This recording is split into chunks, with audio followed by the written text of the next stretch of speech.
please describe why you're running again and your qualifications for being a school board trustee?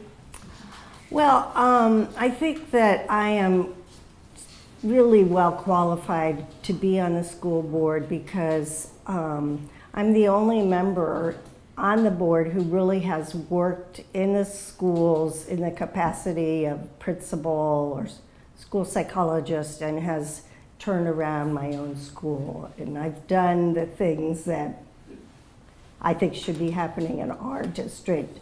So I understand the components that are required when we talk about intervention. I know the right questions to ask. I know the direction we should be moving in, and I've learned to be really persistent. And I think that speaks to another reason why it's a good idea for me to be on the board again, and that is it takes 4 years, sadly, for our political process, but I think it's really taken 4 years getting the new superintendent working on the bond finance problems to get ourselves positioned for some healthy growth this year. It's a make or break year. And I think having the consistency in the board, at least from the standpoint of a board member who's really been waiting to use data more in our academic model and measuring progress, I think it's the year for it. I think I understand the community. I understand when I look at what we're doing for parent involvement, I think, you know, this isn't saying what I really want to see for parent involvement on the LCAP plan. I want to see something like parents will be interviewed to determine ways in which they think that the school district can work better with them. So I guess 2 minutes is a really short time to say this, but I feel really well qualified to move on. And I hope I'll be given the opportunity because our kids need the help. They need educators really teaching them. So that looks like that's my 2 minutes. No, like, meh. I'll hold up the sign. Okay, time's up, okay. And for All those of right. us who have to go through public comment, this is delicious. Yeah. Hey, Well, I know on the board I always say just a little bit more when I've been talking too much. All right, So so. you kind of started into this, the next question. Mhm. And what I wanted to ask you is you stated one of your top priorities Uh-huh, is student achievement. yes. Over the past 4 years, how have you brought your experience as an educator to bear on this problem? And how do you think about the school board's role here as different from that of the superintendent and the district staff? As far as it's concerned for academic growth? Uh-huh. Well, it's really the school board's responsibility to write policy that'll make the superintendent do what we want him to do. And it's taken a while for me to figure that out. But I've tried, and it might be different with different people, but expecting data at regular times, saying I want it, that hasn't been successful. And there have been other board members who have worked in that way. So I think the main thing the board can do is write policy where we're going to be looking at data every 3 months during the school year.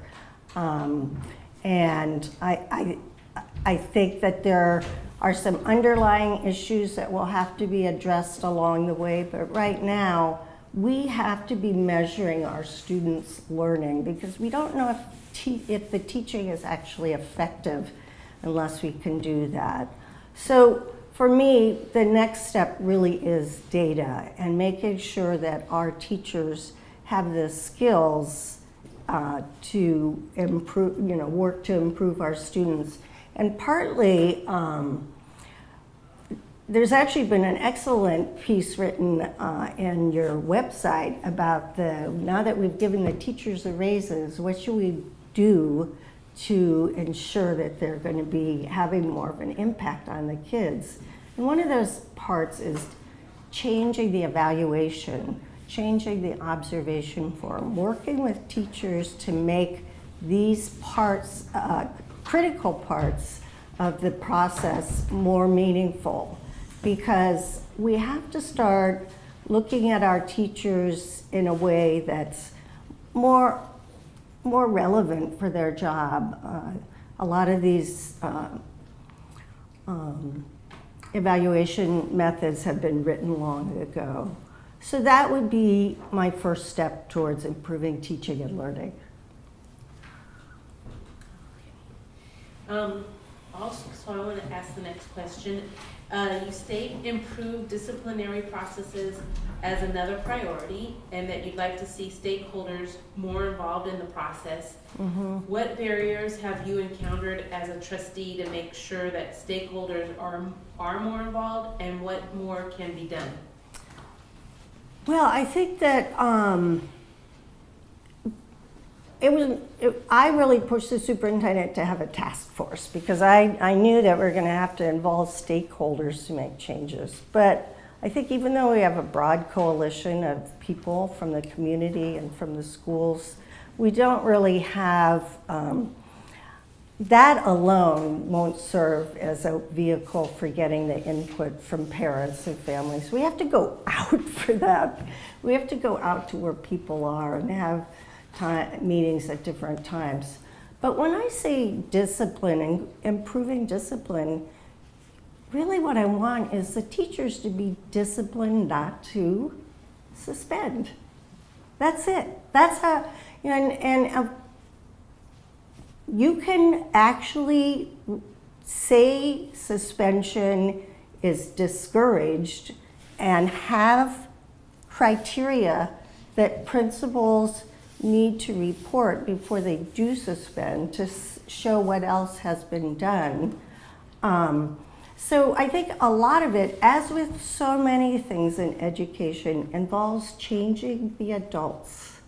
And as part of a new discipline system, we need to be treating people better, treating people with respect, treating students with respect, and modeling what respect looks like. So there's a change in culture that needs to come along with a change in discipline, but it's definitely a change in the direction that we need to be moving in. And we need to have more restorative justice and other forms of dealing with problems other than just sending kids home, which is, research shows is not effective. But we need to know what the community thinks about these decisions that we're talking about, and bring everyone in and bring in more teachers. And that looks like it's my time.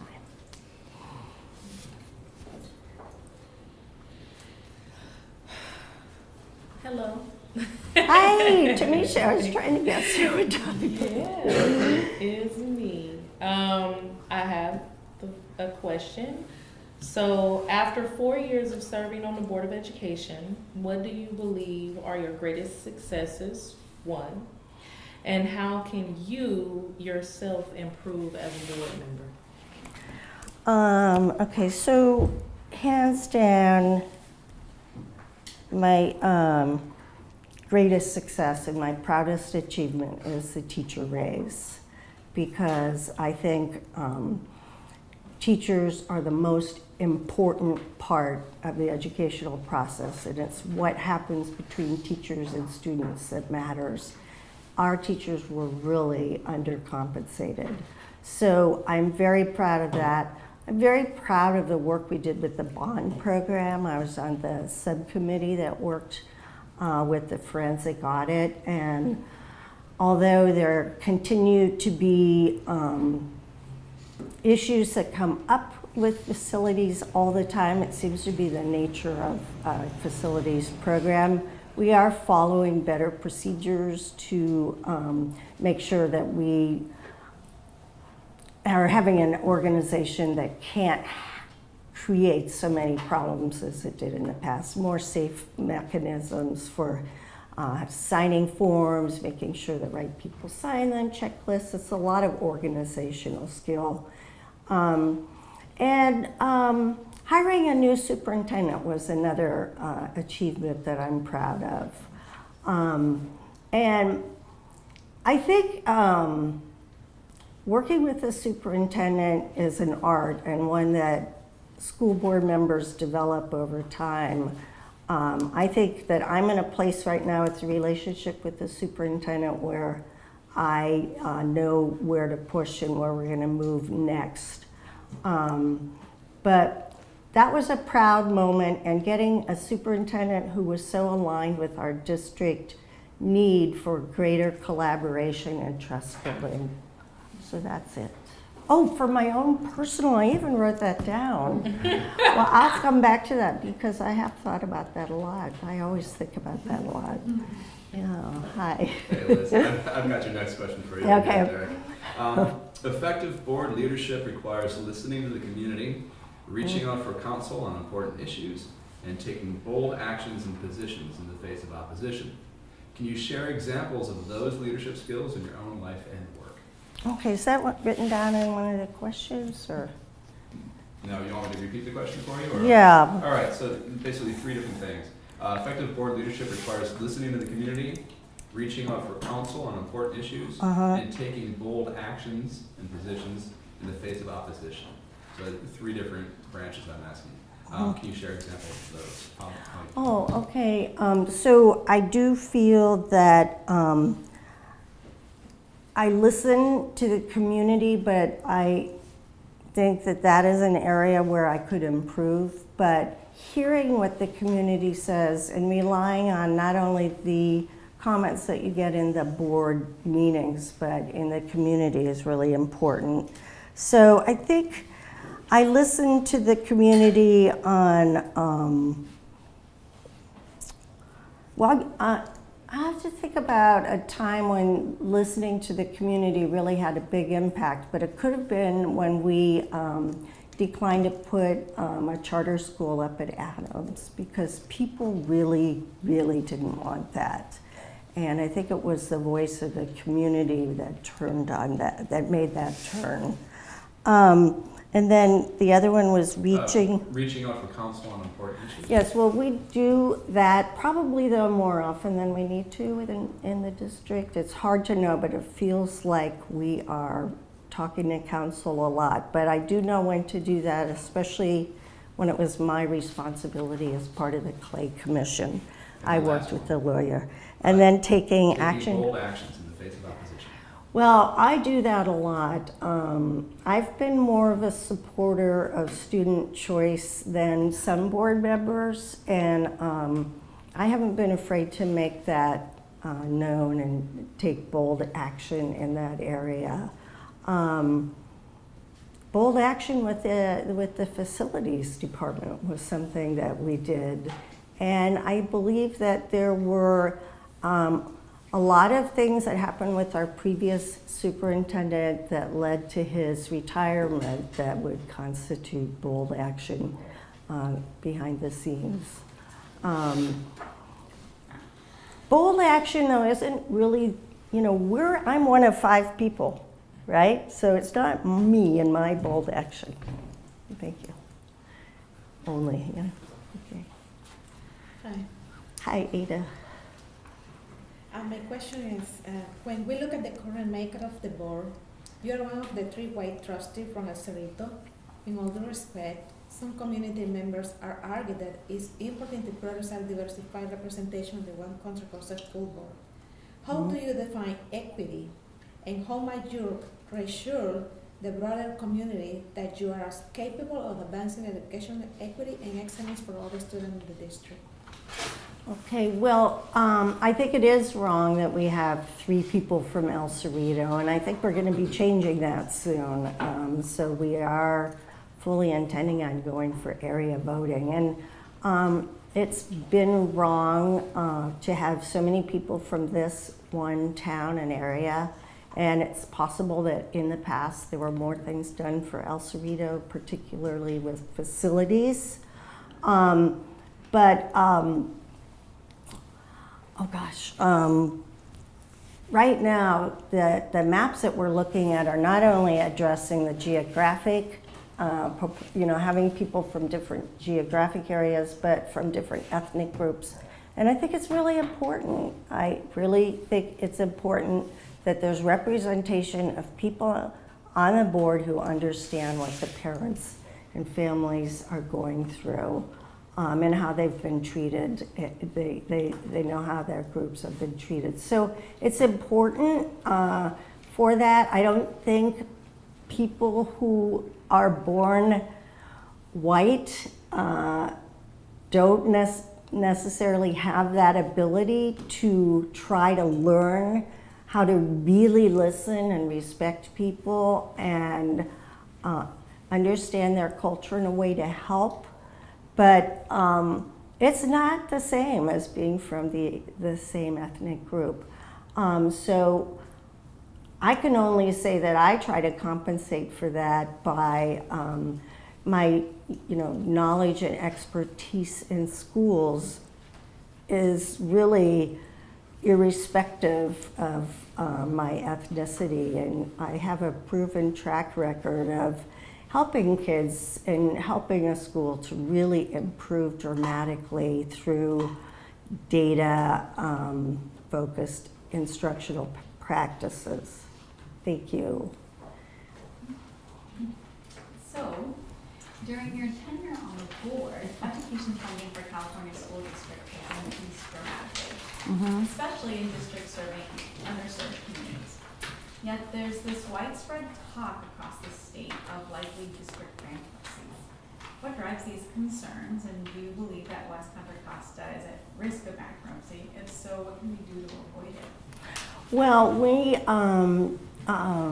need to come up with $30 million to cover our teacher raises, and everyone on the board is determined to balance the budget. We do not want to go bankrupt. That's happened before in this district. I think it's happening a lot throughout the state for schools and other state organizations because of the cost of the retirement system that just keeps getting bigger and bigger. And most districts and public agencies haven't had set-asides of money for that. So I think that's really largely the problem, but we're trying to educate our kids here with $12,000 per student, and we know there are other states that have so much more. So we have to remember that we are underfunded. We might have more money than we used to, but we're still a really underfunded state, and I think you're seeing it in districts all over California. You're also seeing district budgets were really designed to work in growing districts. But if you have a district that's staying the same size or getting smaller, you can't rely on that extra ADA that you get from an increased student population every year to make your budget balance. So that is probably the unfunded liabilities are the biggest concern for schools. And that's not even talking about the most important thing we do, which is educate children. So, yeah. Thank you, Liz. We'll now proceed with the follow-up question. Mm-hmm. Does anybody have a question they'd like to ask Canada? Thanks, Liz. I really appreciate your focus on data. I do think we're not doing a very good job on getting data out in a granular fashion and in a timely manner so that we can decide which programs are going to receive more funding and which works, which doesn't work. Can you give me specific examples? I know you're only one of 5, but specific examples of what you and the superintendent can do to get data out faster in ways that we could change kids' outcomes and then decide on budgetary policies? Well, I think it's really important that everyone in the district office be on the same page with data, and we're getting there with some new cabinet members. And frankly, there were just people who didn't see data in the same way that others do as such a tool for improvement.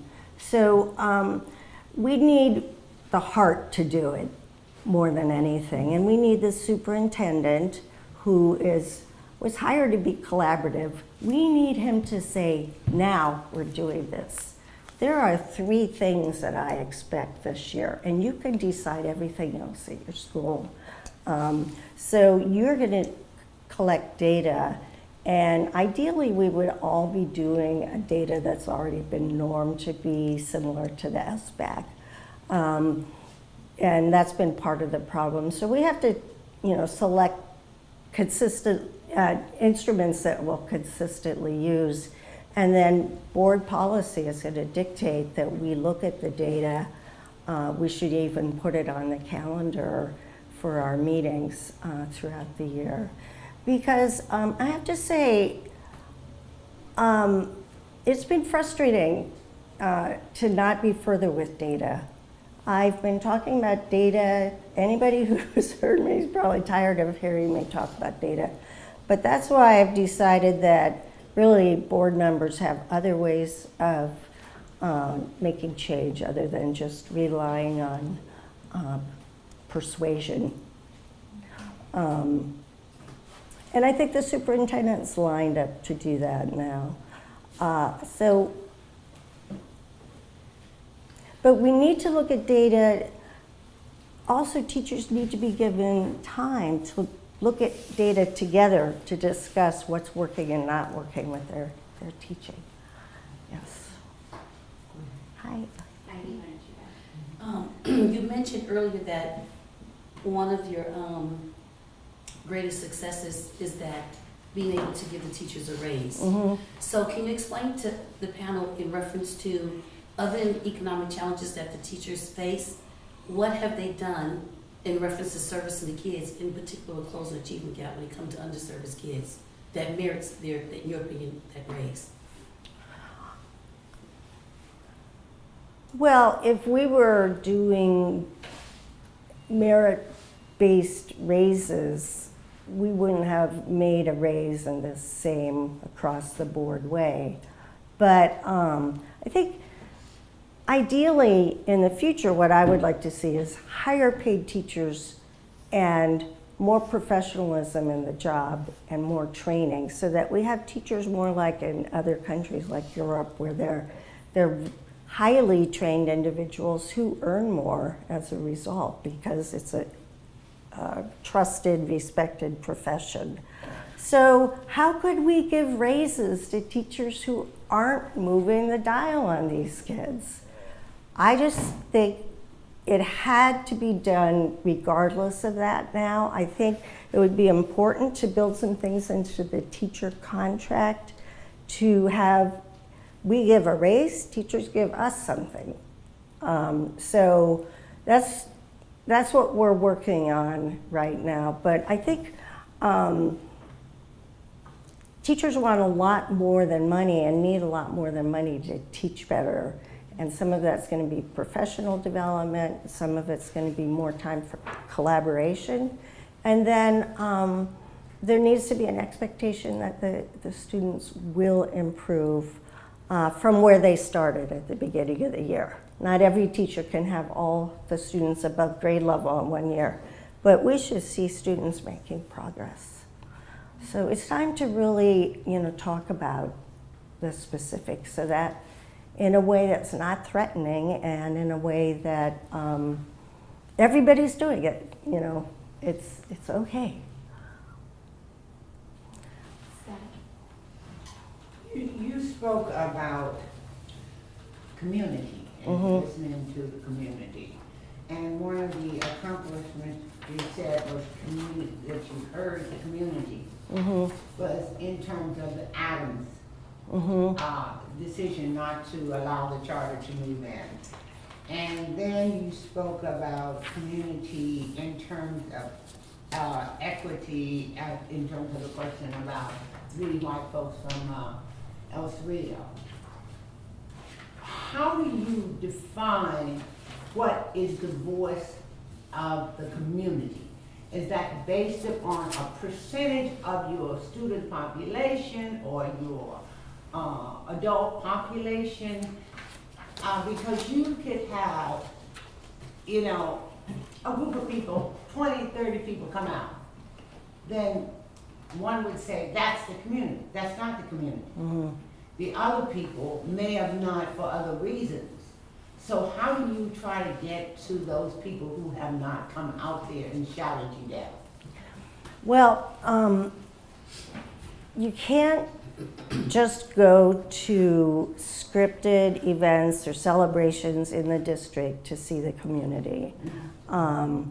That's nice to do that. It's important in its own right, but I believe you really have to go to individual schools and arrange to talk to parent groups or grouping the schools together. But there's not one voice of parents. Would you expect teachers to think there's one voice for teachers? So what we have to do is find out, what do the parents who don't come to our meetings think? Why don't they come? Why have they given up on us? What do they think we should be doing differently? But it's really a lot of going out and talking to different parts of the community. Personally, I wish I had greater access to some groups, and maybe if I lived in a different part of the district, I would. But the most powerful thing a school board member can do is listen to the community and find out what the needs are. I would love anyone's suggestion, though, about gathering a more diverse group of opinion. I know I have said at a board meeting that people who come to the board meetings, they don't represent all 29,000 students' families. But what they say matters, but we have to we can't assume that that group of people speaks for everyone. So it's a little more work. That's what I was trying to get, whether, you know, if you get 30 out that's speaking, then you guys and I mean, it seems like there's this defining that we heard the community. You really didn't hear the community. So how do you define it in your own mind about what in your mind would you look for that speaks for the community when you are confronted with a group? Well, I think, like, let's take the area maps for example. A lot of us voted for a map that people didn't like, and people were saying, you didn't hear what we said, or you weren't at the meeting. But I think it's really the responsibility in something like this of the district to, with all the different meetings that they held in different parts of the district, they should have been, you know, taking down the information and the viewpoint. They should have been able to come up with something a little bit more objective to represent a larger part of the district. I don't think, you know, a lot of people even know about our maps, and I'm not quite sure why. I am positive that we haven't done what we need to do to get more people informed about it. Personally, I think radio's announcements would be good for some of our families and going to different meetings in the community. But no, I take offense at that too. When people give those 15 people in the room, while honoring the importance of their opinion, you can't say that they're speaking for everyone. That wouldn't be fair.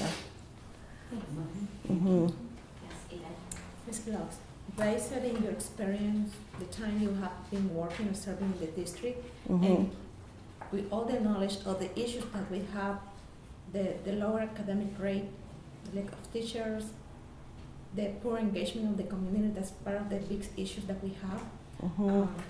What is that new that you have to bring to the table to improve the school district, to make better policies, or what is that new?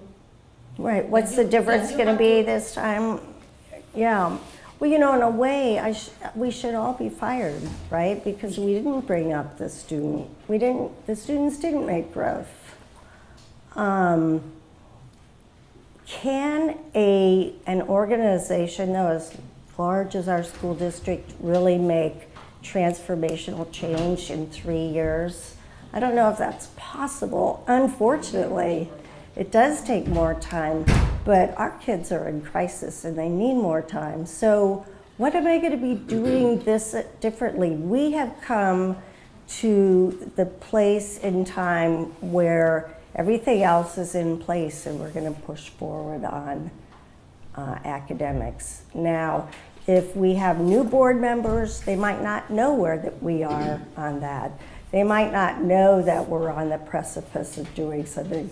But no, there have to be more policies, I think, written that would be congruent with making academic progress. I think what I've learned from my time is what I've said a couple times before, and that the power of the board is really in setting policy. But I'm doing this for the kids. So I ache. I feel awful. We have kids whose lives we should be changing, and we're not. We're working with traumatized kids, and we're re-traumatizing them at times, not intentionally. So I think because my heart is really in it, and because I've seen how it can be done, I am going to keep pushing, but in a way that I believe will be more productive this time. Do you have any logistic plan, something